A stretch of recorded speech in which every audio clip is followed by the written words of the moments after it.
Hello, everyone. Good Hi. evening, Ajahn Brahm. Good evening.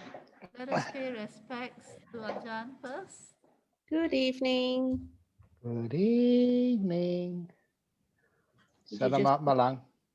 Did you just finish your tea break? At here back, and we also did the Patimokkha recitation this evening. It's the moon day today, so we have the ceremony. All the monks come together and do the chanting and sort out any business. Right. So that was just before Ajahn Brahmali this afternoon. He finished off, and then we went to the meeting, and then we had a nice tea break afterwards. That's my supper. I'm already finished. Yeah. Okay, so are you ready to go? Yes. So here we go. We have half an hour apparently, so I'll try and be quick. Ajahn, there are two questions on jhanas. Do you want to read both of them before you answer? Okay.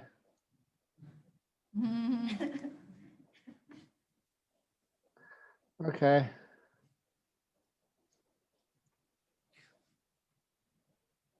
Whoa.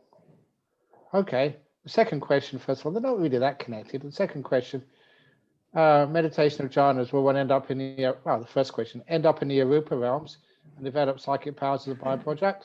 No, not necessarily at all. But if you do lots and lots of jhana meditation, you become very powerful, very peaceful, very happy.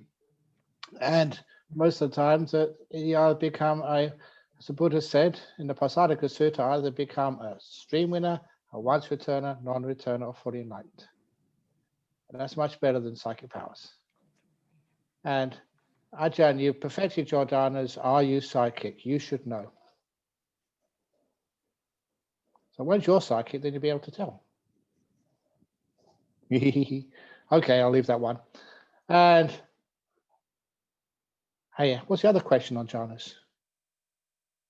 Oh yeah, they said that each something refers to the 4 different jhanas, the first tetrad, the second tetrad.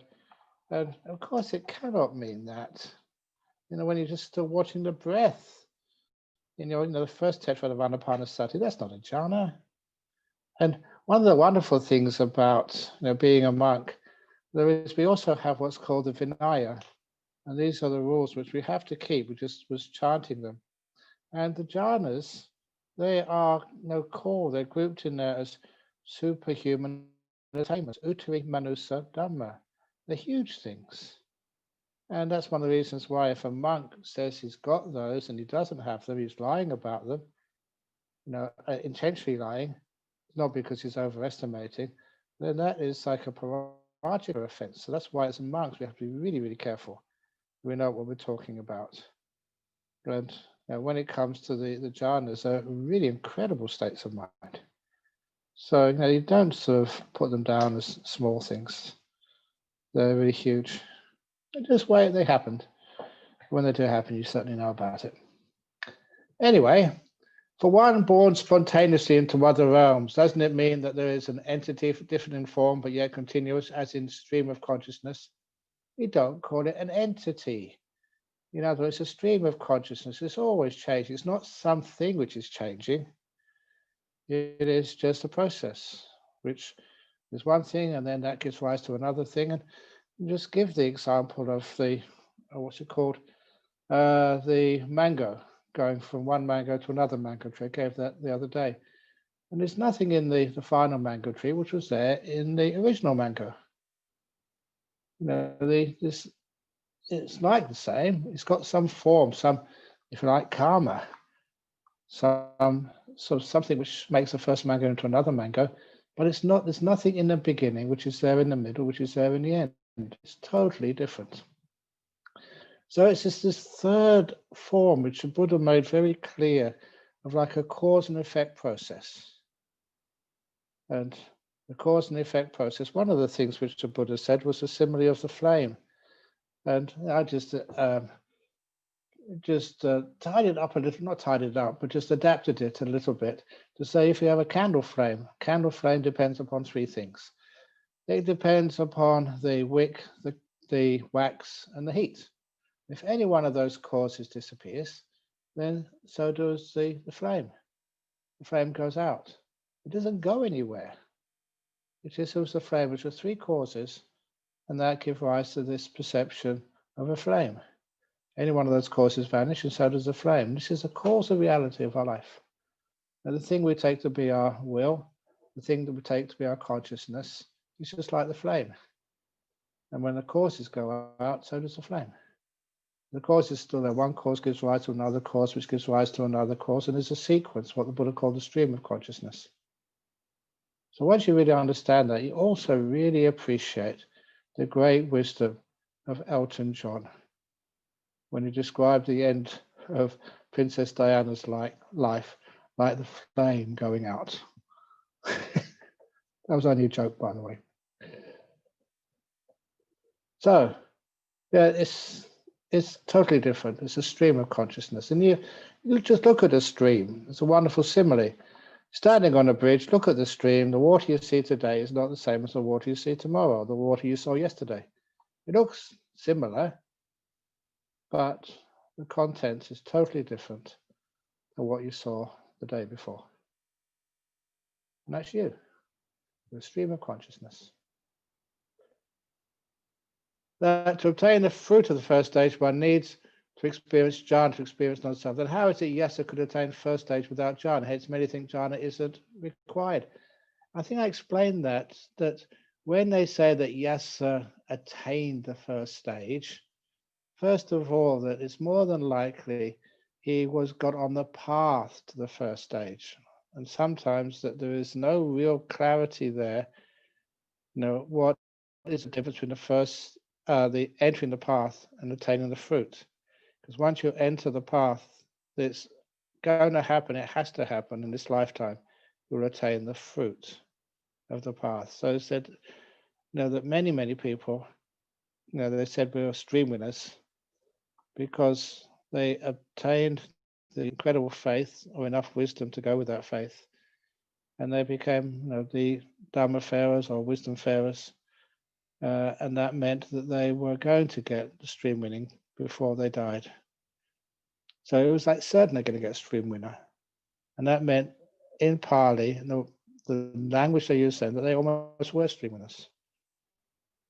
So anyway, and it's also the fact that did Yasa attain a jhana early on in his life? I know another person who became, actually he did do jhanas before he became enlightened. Remember before the Buddha even left home when he was a 6 or 7 year old, under the rose apple tree, spontaneously entered into a first jhana. So, that was without any teacher. And it's a case that, sometimes I've come across people, who have got into a jhana. They never had any training in meditation. But, they've let go so profoundly. They've got into these jhanas, and there's no doubt that their experience was a real jhana. And why? And I think it's possibly because, from the experience of previous lives. And even though the body can't remember that from a previous life, the mind remembers it. And the mind can incline to what it's known before in a previous life. And that was my explanation why the Bodhisattva, known as Siddhartha Gautama, could attain that jhana under the rose apple trees as a 6 or 7 year old. No training at all, but that was obviously the karmic, almost like remnant, the echo from his previous life. Anyway, next question.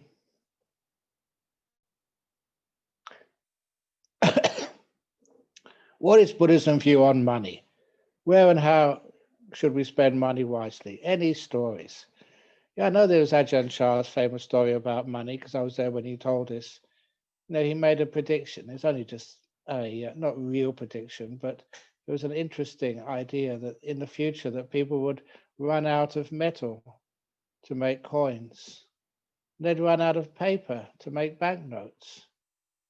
So he said in the future they'd have to find something else to use as currency. So Ajahn Chah, being a bit coarse, said in the future they'll probably use something like chicken shit. There's little pellets of chicken shit.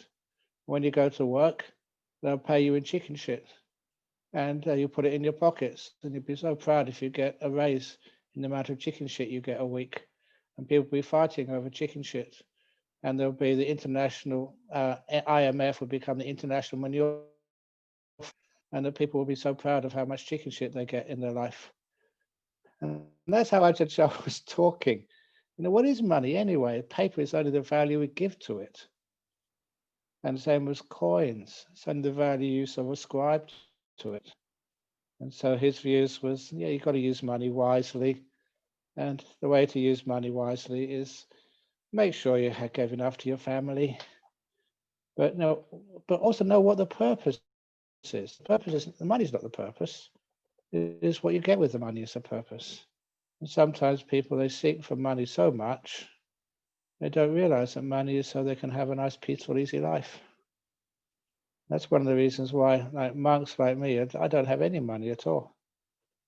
And I can still live a very peaceful, happy life. And so aren't you sometimes that we have money and we invest because of fear? We fear what will happen if everything goes wrong. And I don't have any money to begin with, so I'm not really worried if things go wrong. I can't lose any money because I haven't got anything to begin with. But instead of working my life to save money and to earn money and put it in a safe place which doesn't exist, that I, like many monks and like many people as well, they spend their life amassing good karma. So they earn this wonderful credit of being kind to other people and looking after them. And that sort of credit is not stored in any bank, it's stored in people's hearts. And that's always there, to look after me in case I need something. And it's always there, to give to you when you need something. So I've got this incredible amount of wealth, and all the good karma I've done over the years. That is my wealth. It's not measured in money, and it's stored in everybody who I've met and helped. And so it's very difficult to lose that. So what is the purpose of money? And you can actually get that purpose just with making lots of good karma and being kind and helpful. Is it okay to do metta meditation not 100% peaceful? Read that one should not radiate metta if there's even a slight aversion in the mind. Does mean negativity and cause harm to other beings? No. If you're 100% peaceful, that means you're an arahat, fully enlightened. But no, you're just reasonably peaceful, so you can relax. And then you radiate metta even to yourself as well, so you can be mindful and kind. And the metta you radiate to yourself gives you incredibly good health, and it just makes the mind brighten up, so it becomes easier to meditate. And then you meditate it to other beings as well. But you'll always have some negativity, unless you're fully enlightened. And so because of that, don't wait until all the negativity is gone. Just feel reasonably peaceful so you can generate metta. And once you've generated metta, then you can spread it to others. And of course, as I'm going to do the metta meditation in 15 minutes time, and you'll hear me say that the last person you send metta to is yourself. And the metta is really, really, really, really strong. Then give love and kindness to yourself, and it really, really works in. But we'll come across that in a few minutes.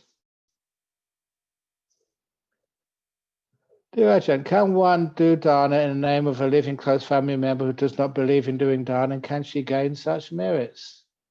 That's a very nice question. Of course you can. So giving dana, just making something like a gift, a donation, or food, or just going to a hospital and just helping out there. There's so many different ways of doing dana. Don't always think that dana is made with cash.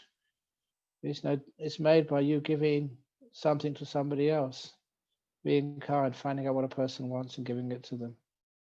And then very often we do that to our deceased relations, so we dedicate merit to them. And they may not believe in doing dana, but there's some acts of dana which are so beautiful that everybody, even if they don't believe in this thing, they get so much joy and happiness from seeing these wonderful acts of kindness and giving which people do in this world.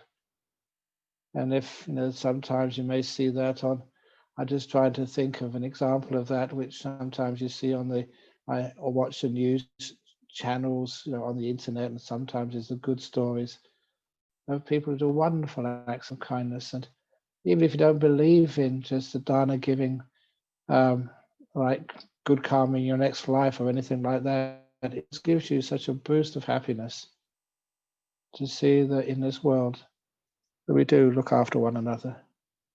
And acts of kindness which you see in others always bring you so much peace and happiness and joy. And that is getting the results. It's making a beautiful world. So, but if you do it in the name of another close relation, make sure you tell them. So I don't know if you believe in this or not, but I did this because, you are my mum or you're my dad and you helped me so much when I was young. So I'm going to do it for you, whether you believe in it or not. I've done it for you. And it's a very nice act of good karma. And of course, your mum and dad would appreciate you doing something good in this world. Hi, Ajahn. With the Taoism family, I've experienced rituals, black magic done by adults. These have given me a lot of fear about unseen beings till now. How to stop this fear and show metta to them? I mean, your family or to the unseen beings. But either way, that for the unseen beings is an old law which I've known since I was a young monk, that if you keep things like 5 precepts and you're a good person, these unseen beings cannot harm you at all. But the story which I say about that is that there was one young lady, maybe in the 20s, in Thailand, and she would come to the monastery where I was, every week. And she was a good girl, keeping 5 precepts most days, and even 8 precepts on the the holy days. And anyway, that she was at a house apparently, and she was just washing her face. And in the mirror in her house, she saw this monster, not her own face, but this demon. And of course, she was really scared, and she asked her mum, what's going on? And so they invited the monks to go to their house to do some blessings. And I didn't go at the time, but these are my friends who went there, and they said what happened was that this another woman, an elderly woman there, went into a trance. And when she came out of the trance, the head monk there was asking sort of this woman in a trance, who are you? And he got all the details that this was these black magic monsters, an unseen being who had been hired to kill this woman. And she'd been hired by this young man who had proposed to this girl, but the girl didn't like him and refused him. So he went into town and just hired this black magician who had control of a demon to kill this girl. And the monster, this demon, had been trying for 2 or 3 years to get close enough to the girl to kill her. But because she was so pure in her precepts and so good, he said he couldn't get close to her. And the monk said, look, this is really bad karma that you do this. So please leave the girl alone. She's a good woman, so you'll never get close to her. You'll waste time. He said, well, according to my rules, if I don't kill her, then I'll have to die. And the monk said, it's much better that you die than you kill somebody else. And the demon accepted that. And the monk gave this demon, this monster, 5 precepts. So this was a possessed lady speaking in a strange voice. And this demon who was possessing her at the time took those 5 precepts. And then the woman fainted. And when she woke up again, she was back to her whole self again. The demon never reappeared. And it's one of those stories that we know from many, many instances like this. If you do keep 5 precepts even, and if you're even better than that, then monsters, demons can't harm you. You're invulnerable. So, if you really want to be free of the black magic or rituals and stuff, keep your 5 precepts, and then nothing can harm you. Not demons, because you have more power to you. But I don't know why people do rituals and black magic like that, because they usually get into a lot of problems and difficulties. Taoism is much better than that. And if one goes into the beautiful part of Taoism, instead of the just wanting to get some power from the lower beings and exploit that power for your own financial or sensual needs, it's going to backfire on you eventually. It's bad karma. Anyway, that's how to stop the fear in yourself. And shower metta to them. You can always shower metta to your family. And just little by little, they realize that you're much more powerful than any of these demons, even as a human being. Okay, next question, please. How important are the last thought moments to ensure a good rebirth? What happens if a person is too ill to be able to recall his past meritorious deeds just before his death? As anyone who's been with a dying person, there is no such thing as a last thought moment. It's like a series of events. I think death usually takes at least 5 or 10 minutes. I remember being with people who were dying through the whole process to the time when the doctor said, now they're dead. And I asked the doctor, exactly what moment did they die? He said, you can't tell. The dying process started at this time, and maybe 5-10 minutes later, the dying process was complete. Exactly what point was death is almost impossible to say. So death is a process, not a moment. And there is no such thing as a last thought, it's a last series of thoughts. And if you are very ill, at the time of your dying process, again, there comes a time which many people can actually see. This is the relations, and doctors and nurses see, which has now a name in medical science called terminal lucidity. And terminal lucidity is when the person who is really ill, not able to speak, and then when terminal lucidity starts, it always happens just before death, then they can speak, and they open their eyes, they can see. It's like they're just like a normal human being. They're not sort of in the coma anymore. They're not got dementia. They can recognize everybody and speak. And that is like a little proof that no matter how sick you are, no matter how much a big brain tumor you've got colonizing your brain, and there's hardly any brain left, and you think there's no possibility of any higher mental functions, such as memory, just those last few minutes or few seconds before you die, the mind takes over. The brain may be too ill to be able to recall your past meritorious deeds, but your mind can. And that takes over, and that does the memory stuff. In the same way that those of you who've seen documentaries or experienced hypnosis, you can see that there's some things which this brain just cannot remember. But if you hypnotize that person, they can remember clearly what happened under hypnosis, because the hypnosis is going into the mind, and it is accessing the memories from the mind rather than from the brain. So the mind takes over when you get to that point of death, and so you remember everything, especially your meritorious deeds. The only thing to do is remember the instructions that this is what you should do when that terminal lucidity comes, the time of your death. Next question is so on. It's about a stream of consciousness. How is it that Nakula, Peter, Nakula are able to be together for so many lifetimes? It's because the stream of consciousness carries those memories from the past. And sometimes they make that resolution when they die, I just want to be with this person again in the next life. And that's something which is quite strange. You see this even in the suttas in the time of the Buddha. It seems the same group of people get reincarnated, close together again and again and again and again.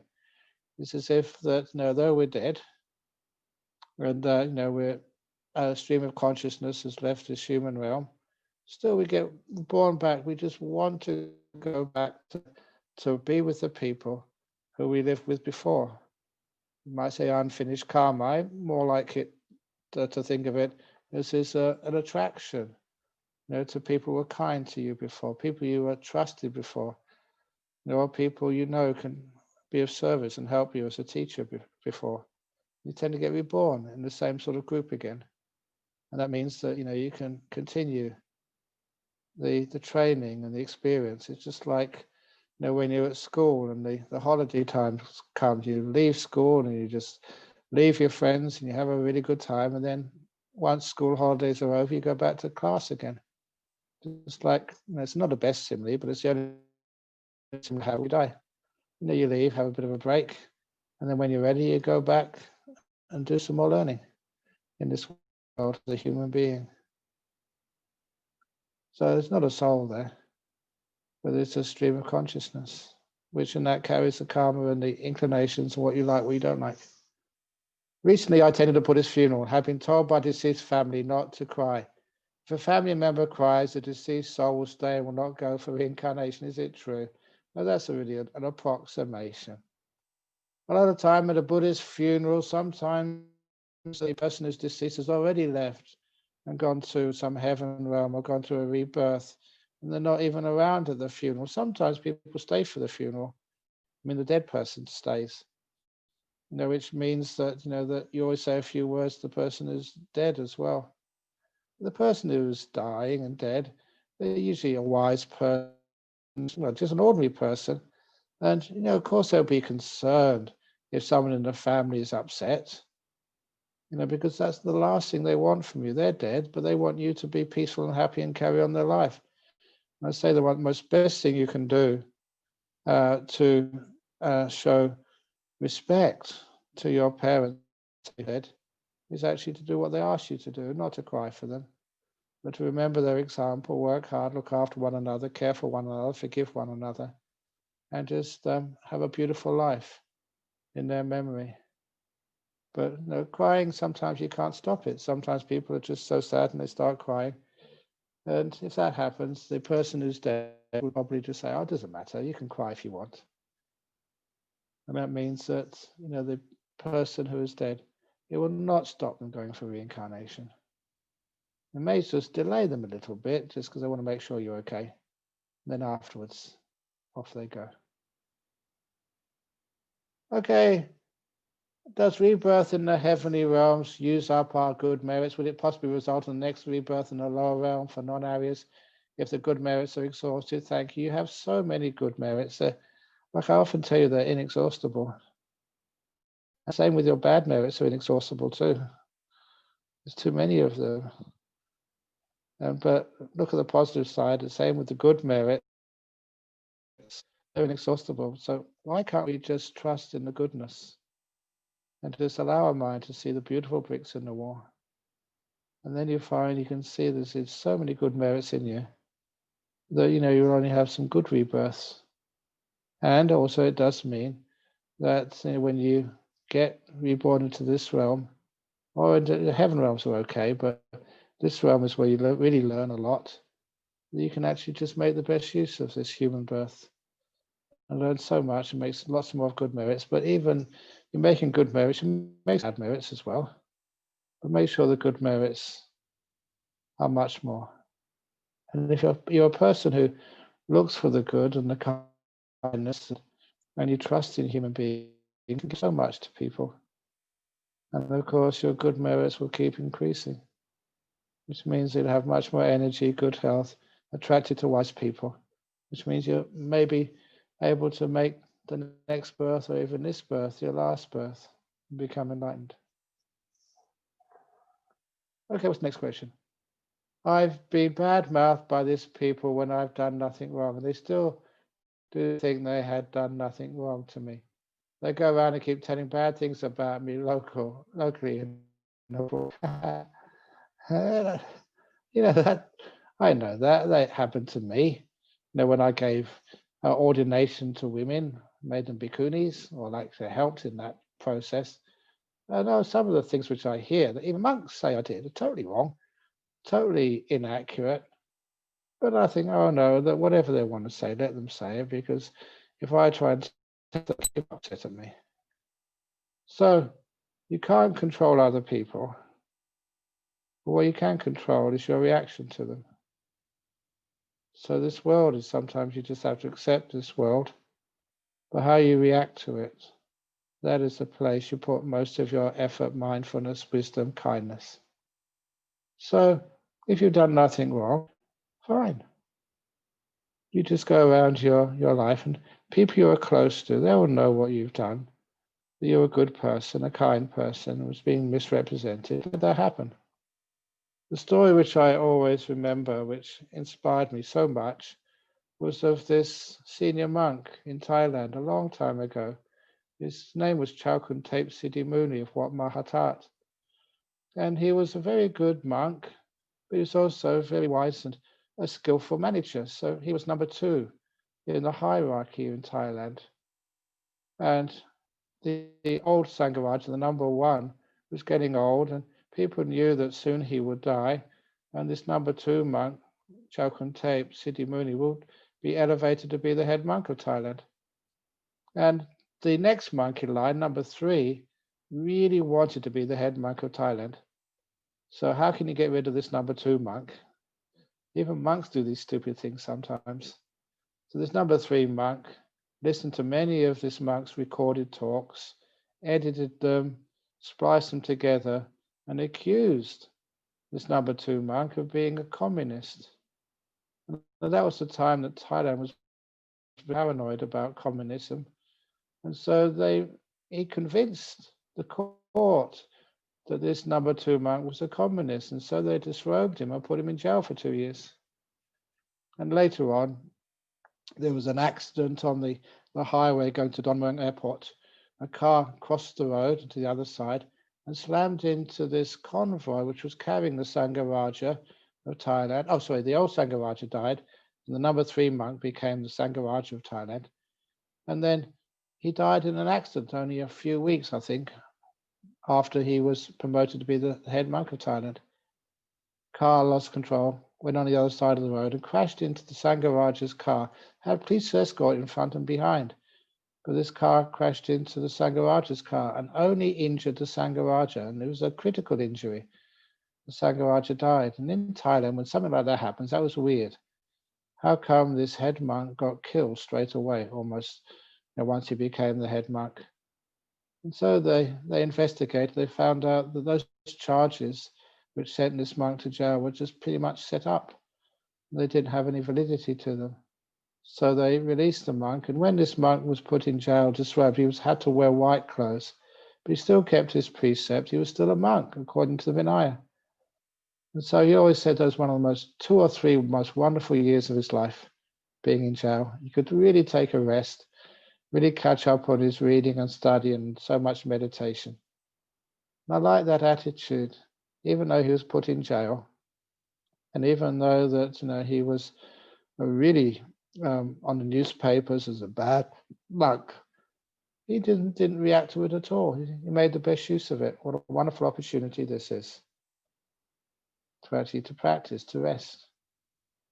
And of course, later on, he was released from jail. He didn't want to be a Sangharakshana anymore.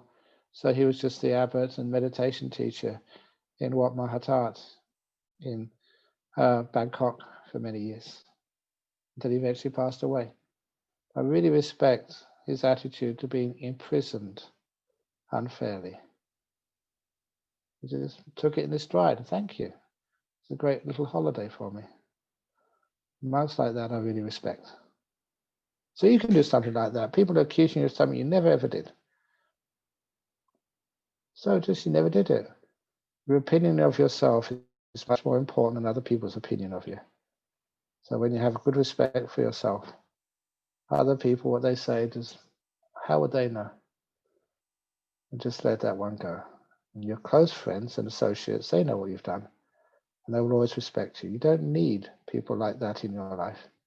You need good friends who know you and trust you. Okay, it's now time for the guided meditation. Or should we have a toilet break first of all, before they do the guided meditation? Or should we just do the guided meditation on loving kindness? Yes, thank you, Ajahn. Yes, what? Toilet break. Okay, toilet break, everybody then. And after 5 minutes, I'll give you loving kindness to your bladder. So it's important. So toilet break 5 minutes so we can come back.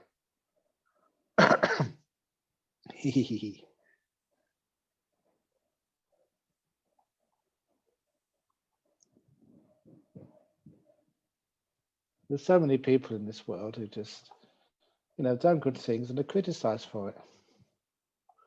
And maybe later on in their life, that even after they're dead, people realize they were badly criticized. I read that story of that mathematician, Alan Turing, who just basically, he saved so many lives by cracking that Enigma code, I think it was called. He was a mathematician. But then he was also gay. And because he was gay, he got no credit for what he did.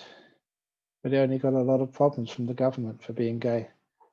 And eventually he was convicted. It was illegal to be gay in England just at the wartime. And then they took into no account the service which he'd done to saving so many lives during that Second World War.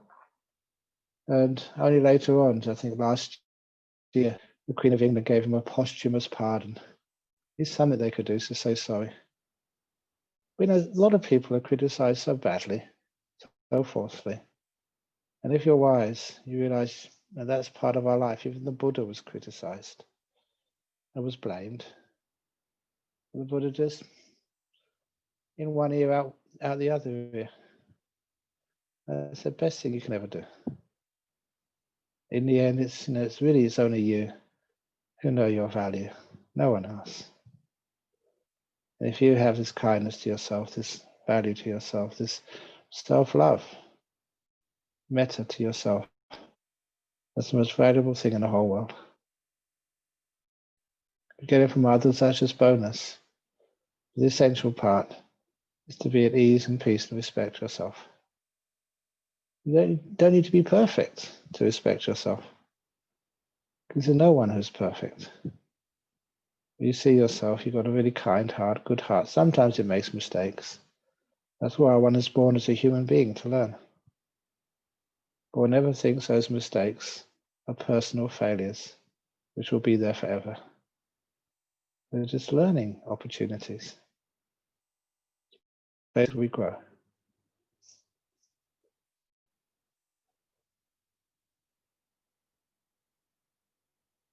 Okie dokie. Please let me know when we should start again, because I can't see the room. I don't know if I'll be stood in the toilet, so just let me know when it's the right time. Did I see Sister Angie's face? Okay. So I couldn't hear that correctly. You say they're still waiting? Yeah, I think so. Okay. Excellent. Okay, I heard another little story this morning.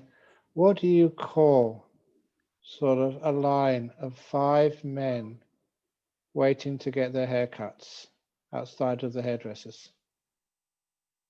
A line of 5 men waiting to get their hair cut outside the hairdressers. It's called a barbecue. Barbecue, when you... Australians are really into barbecues. Got it. I got it. Okay. Like a hair five, a high five or something. He, good one. That's Okay. a good one, Ajahn. Okay, nice and easy, yeah. Okay, do you know about the boy who invited his girlfriend to the school prom, the formal, and she accepted? So he went to get a nice suit to wear. There's a big queue at the clothes hire firm. He waited in line for a long time, and then he had to order the limousine. There's a queue for that too. It's a long line, and then he had to order the flowers, and there's a long line for that as well. And then when he got to the venue for the school prom, there was a long line of people waiting to get in. But he had his ticket, so he waited in line. And when he actually went in to the school prom, he asked his girlfriend what she wanted to drink. And she said, I'll have some of the punch. But there was no punch line.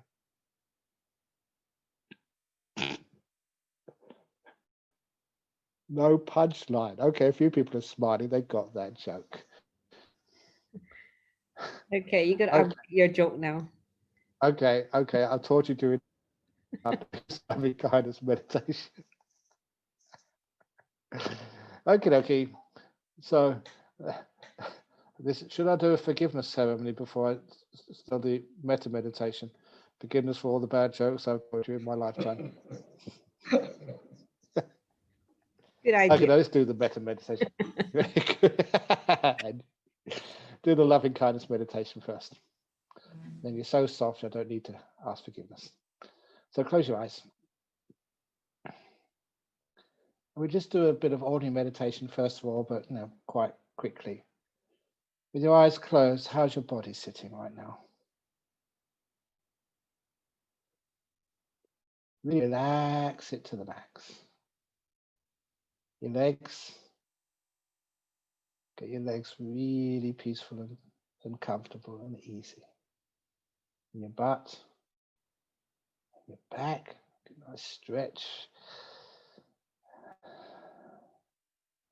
And your front, the organs and the tummies and digestive system, heart and lungs, all this stuff in the front, just really bring to a beautiful state of ease. You don't have to do anything, body, just relax. Everyone's got their eyes closed, so you don't have to meet other people's expectations. You're just free to be. And you go up to your shoulders, relax them, and your arms and your hands. And up to your neck and your face. This whole body really loose. Nothing being held tightly, nothing stretched, nothing squashed. As easy as possible. So your kindfulness, the caring, and the awareness go right through your body. If it sees anything which needs adjusting, you're more than willing to do this. It's like you're the conductor of an orchestra. The orchestra is your body, with all its parts. You just make sure that everything is happy, well tuned, at ease, ready to go.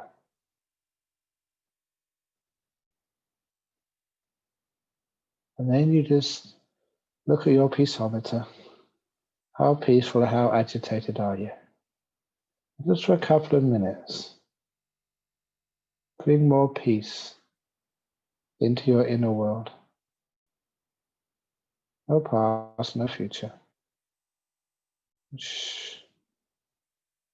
No commentary.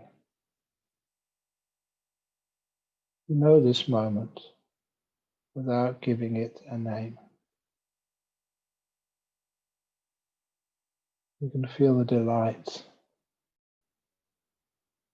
of not being forced to describe things, not trying to capture them like when you make a photograph.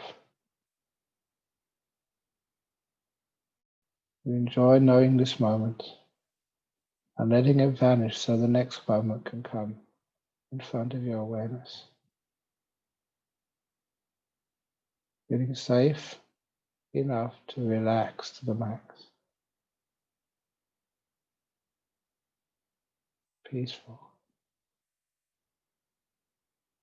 Now we'll start the loving kindness meditation. The usual one, which I would have been giving in, I think, in PJ, or maybe in the Genting Highlands, if I had been able to get to Malaysia this time of the year. We'll finish off with a loving kindness meditation. So just imagine that you've been walking down a street somewhere. And you hear the sound of something moaning, crying, a sign of desperation, of suffering. You don't know where it's coming from, but you follow the sound because you're kind. You want to see if you can help. Some being is really hurting.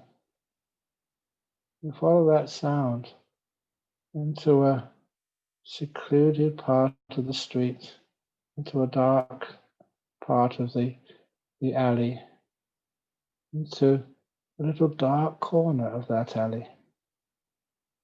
And there you hear the sound of a little kitten.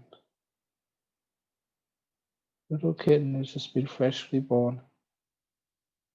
And in the few days it's been alive, it's been abandoned by its mother. Been trying to get some protection, some care, some food. But every time it's come out from its little safe corner, it's been scratched, bitten, chased away. Little beings need protection. We are big beings.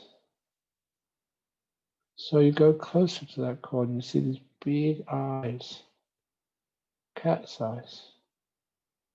They're looking at you from a safe distance. You don't need to have psychic powers to know. Those eyes carry 99% of fear, 1% of hope. 1% of hope that maybe the being you watching her will be that one kind person and look after her, protect and feed her when her mother is gone. And you look at those eyes, and you say to that little kitten, the imaginary kitten, it's my imaginary source to develop loving kindness, my abandoned kitten. You say to that little being, little kitten, the door of my heart is fully open to you. Please give me the privilege to serve you. It's not a burden because it's part of my life to care and serve others. Little kitten, please let me look after you. And you see those eyes become softer. From 1% of hope, maybe 10% of hope. But that little kitten is still terrified every time it's trusted someone. It's been a painful result. So you keep spreading loving kindness, this imaginary pair of eyes in the dark corner of a secluded street or alley. Little kitten, I will care for you. I will never harm you. I have the resources. I've got a house, a flat. I've got a cave where I live as a monk. I can look after you. Please come out. And little by little, you imagine these feelings of metta coming out from your chest, your heart region. This force of caring for others when you don't need to. This force of love to the things which are really suffering. And this little kitten feels that power of your love and comes out a little bit further. You hold out your hand. You move it slowly towards that kitten. The kitten comes out a bit further. Allows your hand to touch her. That little kitten is terrified, but it also knows it has to trust someone. And you may be that person who can give that trust back. You touch that little kitten, and you know that cats, even kittens, their fur is always like satin, so smooth and clean. But this little kitten, its fur is all hard, it's clotted with its own blood. It's dirty. But it lets you touch her. You move your hand more underneath its body. You can feel just the wounds of that little kitten. You can feel its bones hardly any flesh on that kitten at all. You don't know when it must have last eaten or had some milk or whatever. And so slowly, not wanting to hurt that kitten at all, you pick it up. And it lets you. The loving kindness has reduced its fear to maybe 30%, and its hope and trust 7%. You pick it up, you bring it to your chest as gently as you possibly can. You know that just one false move, that little kitten will jump up and run away, even though it's in pain. You bring it to your chest area. You warm this bag of bones and fur. It's hardly got any flesh on it at all. That kitten must be just so starving. You just warm it with your warmth. Food will come later, but trust and love and protection come first. Dear little kitten, the door of my heart will always be open to you. I'll look after you. I'll find you something to eat. Milk and fish and chicken, whatever you like. It won't make you a vegetarian. You're a cat. You cuddle it. You feel this body, which was very rigid at first with fear, now it's so soft. It trusts you. You may even hear its first little purrs as it closes its eyes, understanding that you will never ever harm or hurt it on purpose.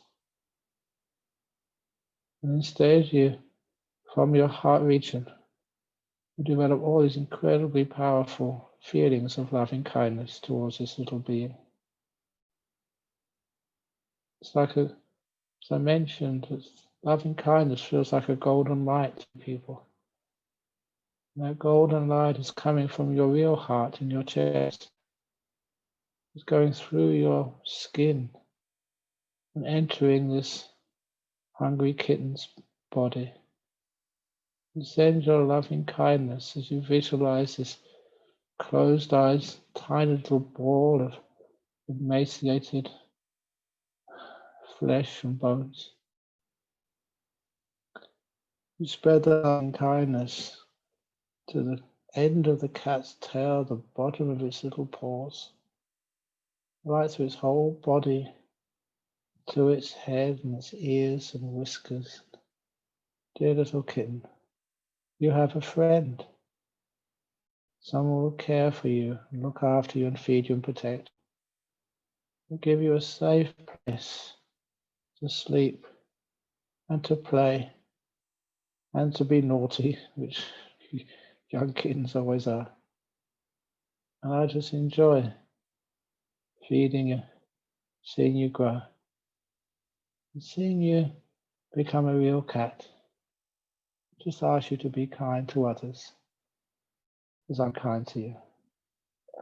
You give all this wonderful loving kindness to this being, who even like falls asleep in your grasp. You feed it later on. All this kindness which is there in your heart to give this imaginary being, because they need it desperately. And for those of you who've never done this before, it's just how you generate those first emotions of loving kindness, even though it's an imaginary being. You can make that imaginary being whatever you want. It's a means of developing the kindness, the loving kindness, the well-wishing. It's really important. And then you just allow the image of your little kid to disappear for a while. And then you imagine somebody else, one of your closest friends, a lover, parent, someone who really needs your loving kindness, someone who's suffered a tragedy, someone who's suffered difficulty, but this time a real person.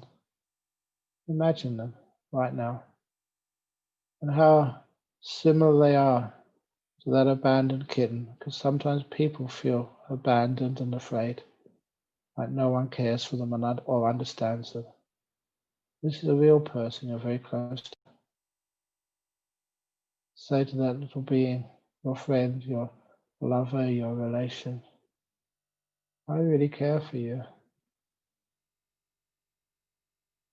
May your pain and unhappiness, your tragedy, it will wear away.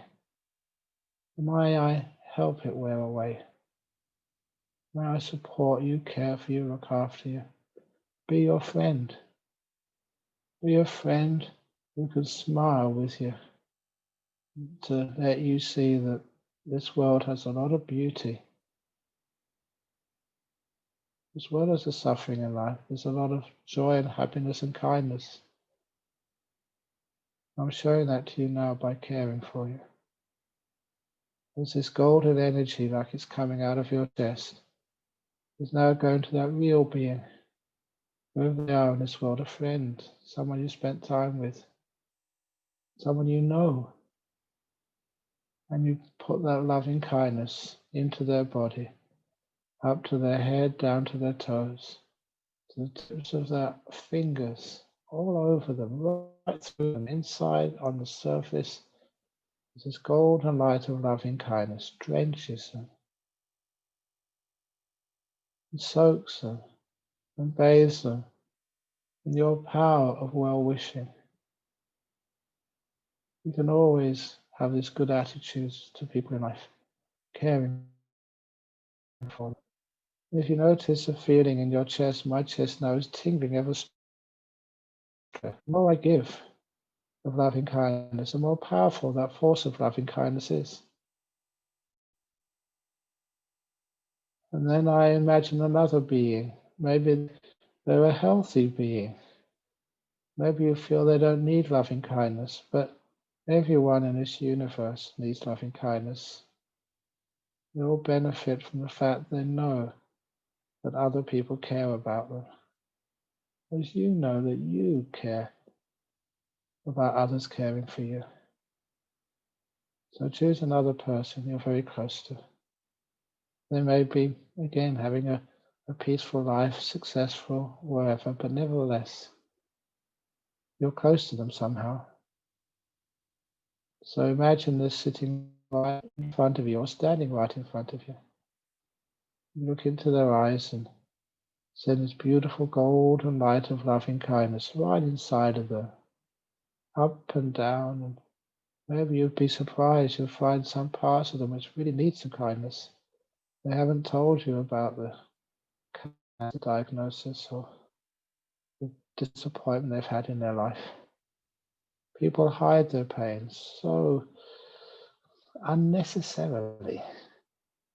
It doesn't matter, because when you give them loving kindness, it goes right inside of them. It finds their pain and heals it. My dearest friend, I care for you. You send this loving kindness up and down their body. And it heals them, makes them relax, be at peace.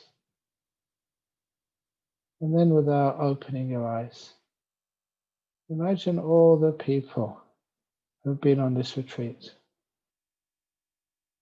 Maybe people in the same room as you, if you're in a hotel room, or the people you've seen on the screens, all the people who've worked so hard to make this possible, all the people who've been part somehow of this retreat.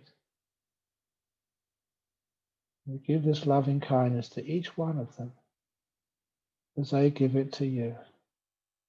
It's like a web starts to manifest of loving kindness energies going from me to you, you to them, them back to me, and backwards and forwards, and reinforcing the energy of loving kindness to all beings who are on this retreat. With this beautiful golden energy, we share the unspoken wishes. May all of you be at peace, be happy, in real happiness, the piti sukha, the joy, the delight of being at rest, at ease.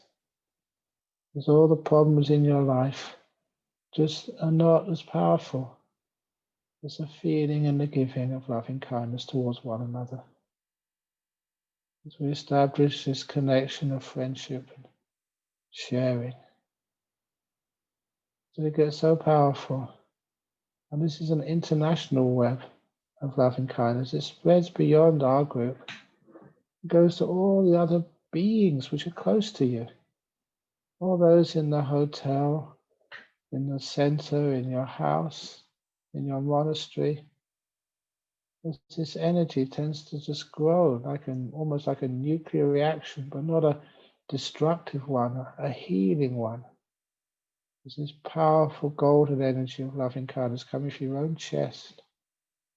Goes to all these other people on this retreat, and from them around and around, building up energy until it goes beyond the room in which you sit. Goes to all these other beings, in the village, in the town or the city where you are. This golden energy starts to spread over the country in which you sit, over the continent in where your country lies, this whole world.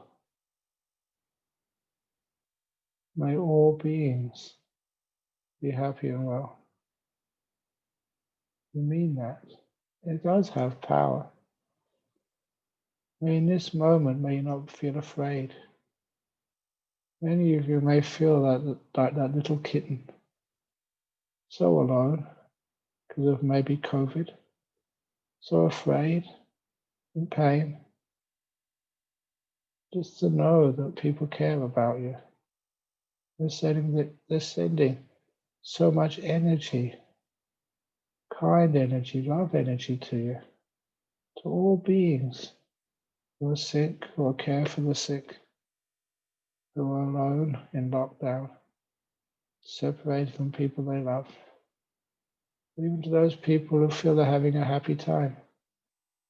Give loving kindness indiscriminately, like the sun shines on all beings, good and the bad, no matter who they are, when it rises in the morning sky and travels over our lands, warming and healing and caring for everybody, the sun.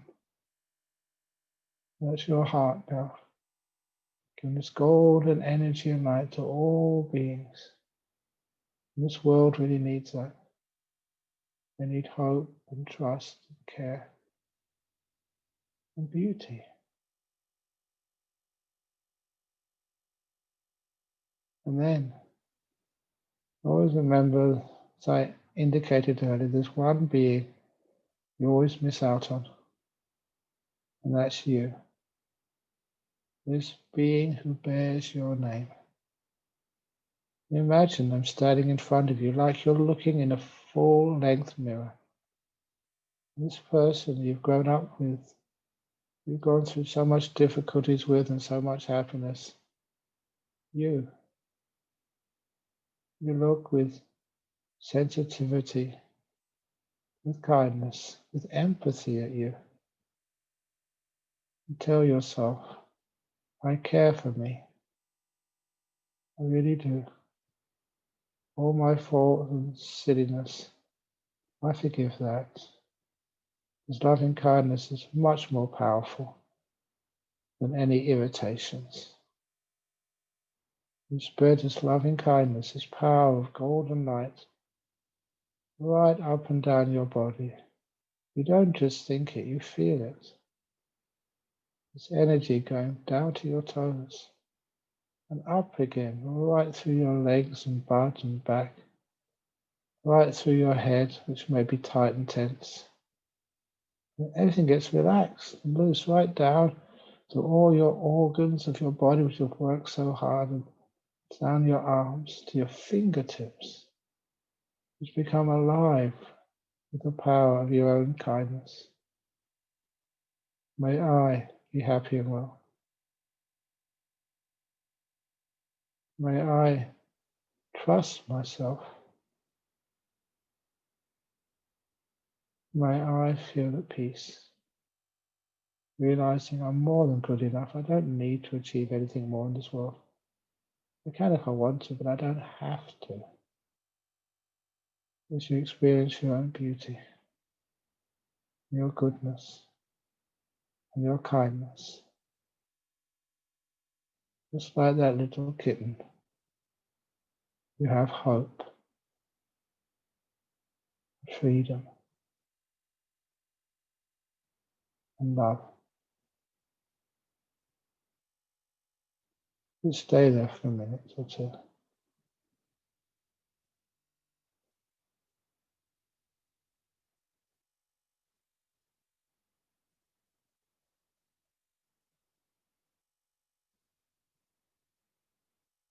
Now to take this loving kindness to spread all over the big world. Imagine that golden energy which is spread far and distant. Imagine all that light coming back, but leaving the warmth you leave out there to all the beings you may have touched. Bring the light back. This golden light comes back into the country in which you're sitting, drawing back into the room in which you're sitting, back into your body. And this golden ball of light, it's like a nimitta, a golden ball of light right in your chest, collecting it to preserve it for another time. And imagine your heart like that lotus, fully opened, a pure white lotus, and its petals just close over that golden light to keep it secure, safe. It's a seed to be used next time you do your loving kindness meditation for yourself and the whole world. The lotus closes up in your heart to protect, preserve loving kindness.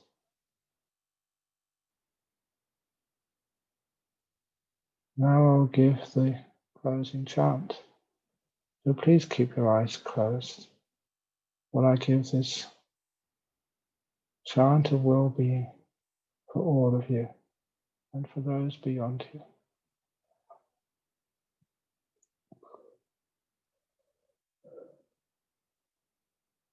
Sabba roga vinimuto, sabba santapa vajito, sabba veramati gando, niputo chatuang bhava, Sabitiyo vivacantu, sabarogo vinasatu mate, bhavanvantarayo sukidikayugo bhava Danhasi nichang Vutapacharino Chataro Dhammawatanti Ayuano Sukhang Alam. May you all be happy and well. And thank you for giving me the privilege of sharing with you. Whew.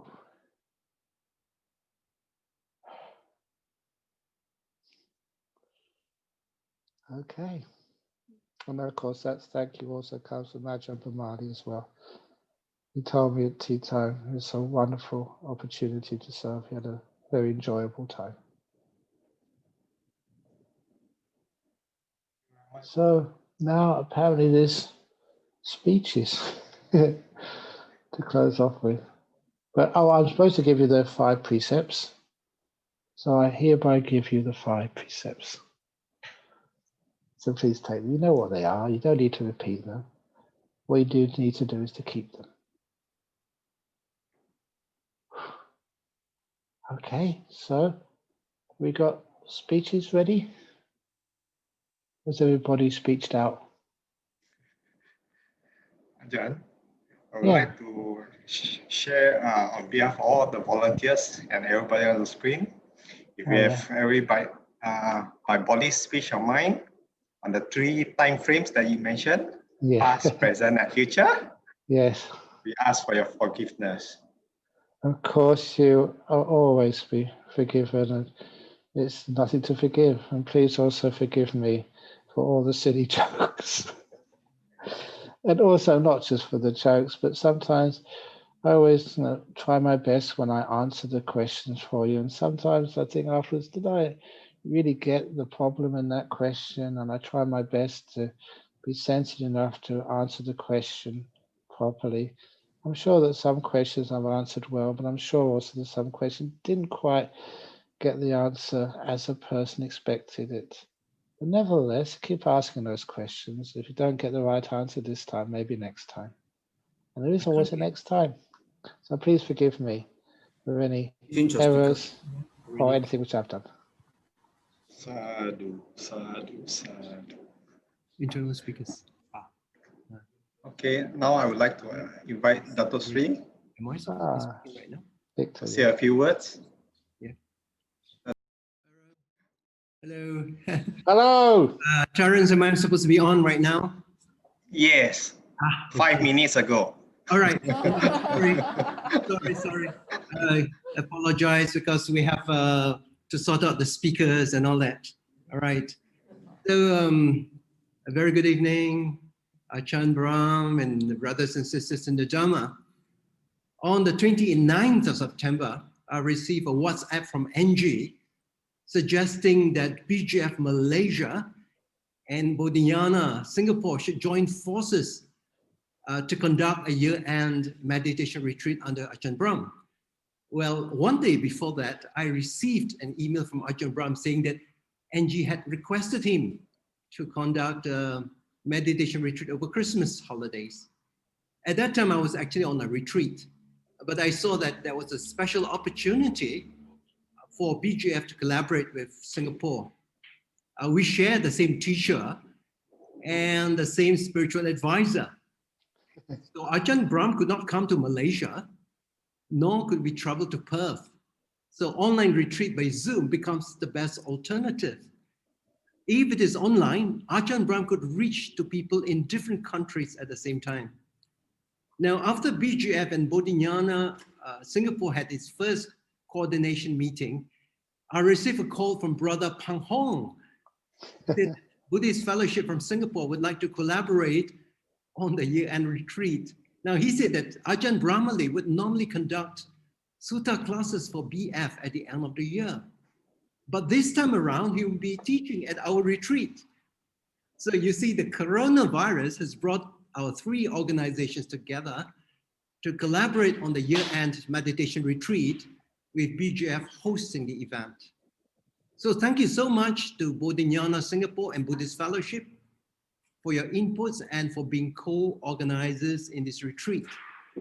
The 2 Ajahns can benefit more people in different countries, including Indonesia and Australia, by running just one course. Wow, this really saves time and energy. This is an efficient usage and conservation of energy, which is compliant with the green agenda. The coronavirus has indeed given Ajahn Brahm a break. In fact, this is one of the rare occasions when Ajahn Brahm could spend his Christmas holidays in Perth. For the past many years, his Christmas will be spent in Malaysia with BGF in KL and Mahinda Rama in Penang, taking turns to organize the year-end retreat on alternative years. Now, as Ajahn Brahmali said yesterday, that the sutta becomes a little deeper each time it is read and the Dhamma sinks in you. And I feel it's the same way with the meditation retreats conducted by Ajahn Brahm. Although Ajahn says that he keeps on repeating the same things and stories in the retreat, but sometimes he has to tweak the stories to give them a little twist. Now, actually, I don't mind listening to the repeats. I feel that there are many layers of understanding. Each time when we listen to these stories, we go to another layer. But this retreat is so rich in content and advice, and we benefit so much from Ajahn Brahm's own meditative experiences and insights. And we are struck by the authenticity of his teachings. And we also learn from him, an incredibly wise teacher, Ajahn Chah, had been when we hear stories about him. Now, I'm sure that over the 600 participants that are enrolled in this retreat, there are many things that have been picked up over the course of the last 6 days. I hope that all of you will continue your meditation practice and your spiritual journey after the end of this retreat. For me, I must say that I get very inspired and I begin to understand what is meant by relax to the max. Now, I've heard this advice from Ajahn Brahm before, but I must say that this retreat, this time, the message really sinks in. You know, in meditation circles in Malaysia, some yogis go around saying that metta meditation is good, but why waste time practicing metta when you should actually be practicing vipassana meditation? That is almost like relegating metta meditation to a second-class status. But in this retreat, I received the license and full endorsement from Ajahn Brahm to practice metta in this retreat. I realized that by practicing metta meditation, certainly this time around, I've done more metta than I've done in previous retreats. I can be truly relaxed to the max.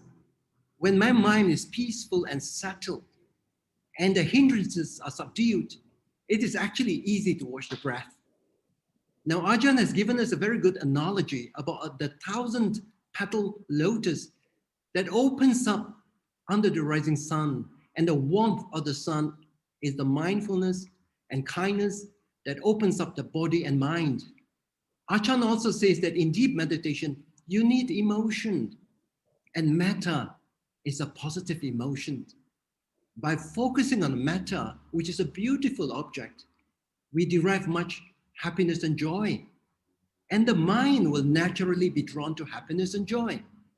So, as what we learn from Ajahn, the practice of metta can lead to the experience of nimitta, and later on leading to jhana, which gives the power and energy for vipassana practice. So I would like all of you to join me to thank Ajahn Brahm and Ajahn Brahmali for conducting this year-end retreat. We are so grateful to both of you for conducting this retreat and the sutta class. It has really been beneficial to inspire us along the path, to guide and motivate us in our meditation practice, and to help us grow in the path of Dhamma. Your teaching has given rise to various insights and realizations. For me, the meditation on dying or the contemplation on death led by Ajahn Brahmali yesterday was especially insightful on what we will go through during dying and what we will be ready when it happens. Actually, I find that the process is very familiar. It's almost like getting into samadhi. So actually now I realize that there's nothing frightening about death. Now, Ajahn Brahm says that he's now old. He's an old monk now. And his monastery factory is producing many good teachers that will enable him to retire. Now, personally, I don't think that will happen. Nobody can conduct Q&A or tell a joke or story like Ajahn Brahm.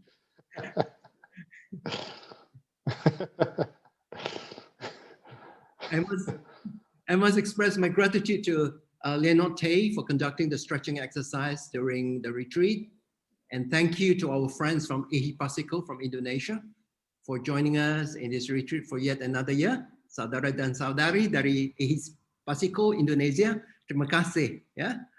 I must also give a big thank to the BGF retreat team led by Terence Xiao. And the team includes Bobby Ng, Alex Lim, Angie Ng, Chi On, Cheng Im, Jennifer Wong, Sinan, and Lai Kim Lui.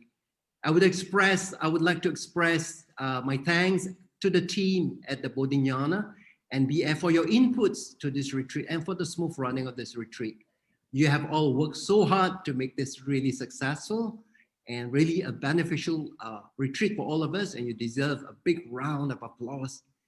And maybe we seek blessings for Ajahn Brahm and Ajahn Brahmali for their continued good health and strength to spread the Dhamma.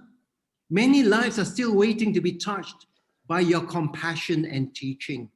Here, we are not talking about coronavirus, we are talking about their karuna virus. I'm looking forward to your continued support to the programs that we run at BGF. I also welcome future collaborations from our friends from Singapore, from Indonesia, and from Australia on projects that benefit our members and our Buddhist community. May the light of Dhamma shine ever brighter with our dedication in studying, practicing, and spreading the Dhamma. Sukhi Hoto. Sadhu, sadhu, sadhu. Now, we should invite Sister Angie from Bodhiyana, Singapore, and Brahm Center. So she's now not in Hyatt anymore. She's in what? Phuket, is it? Yeah, that's my dream destination. Yeah. So may I request BGF to turn off the recording so that I can be truly candid, as I'm not going to be making a speech like Victor Wee, which is all the very wonderful pleasantries. You are saying about Donald Duck, is it? And also to all our participants, as everybody here, may your practice grow, and I urge everyone to continue on this path diligently. I hope that we will see you all next time in the next retreat very soon. Sign off, Brother Pang Hong. I will now hand you back to Terence's capable hands. Thank you, Sister Hui Kim. Now, Ajahn Brahm, with your permission, I would like to let the participant unmute and greet you and say sadhu. Your three sadhu to new followers. Yay. Give me a second. Okay, those of you who want to unmute can unmute yourself. Sadhu, Sadhu, sadhu, sadhu, sadhu, sadhu, sadhu, sadhu,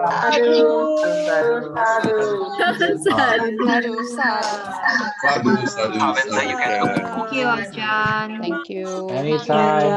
Ajahn, Thank you, Okay. Thank you so much. Bye. Thank you, Ajahn. Bye. Good night. Thank you.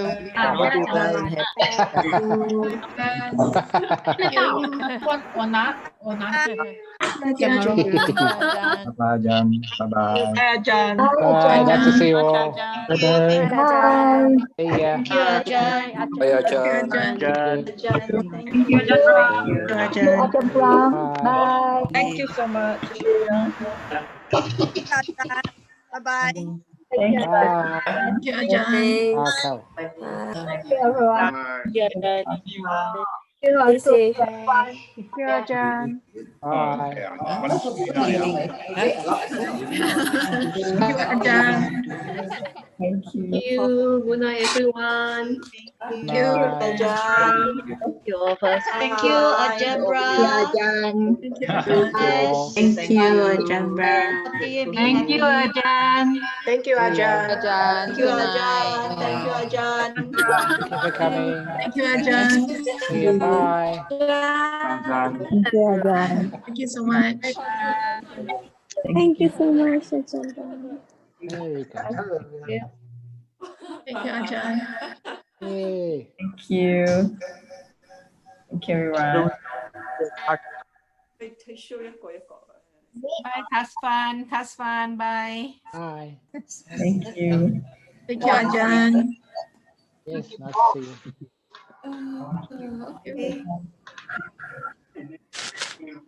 Then do wait until the end.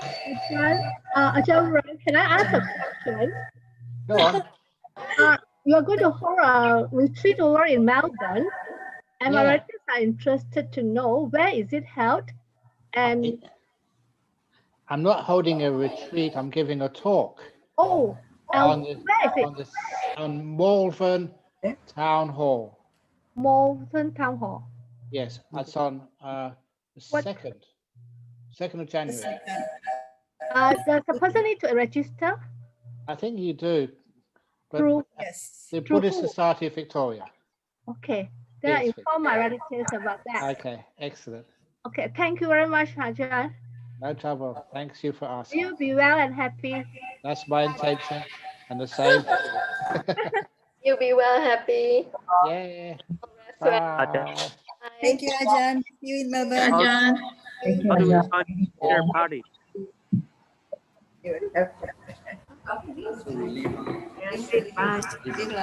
Bye bye. Thank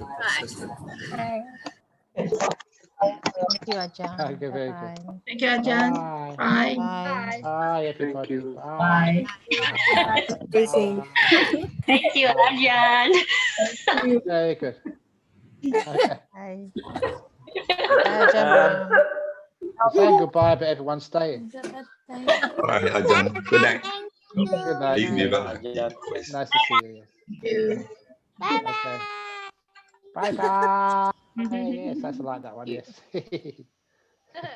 Bye. Bye. Hi, Ajahn. Thank you. Okay. See ya. Thank you. So should I turn off now? Ajahn? Oh, good to see you. Yes. How to Bye. your New Year party? No trouble. Okay. I'm going to turn off now. Okay, thank you, Ajahn. Thank 10, 9, 8, 7, 6. Bye, Ajahn. See you in Melbourne, Ajahn. Bye, Bye-bye. 3, 2, 1. Ajahn. Bye. Bye. Bye. Bye. Bye. Bye. Ah.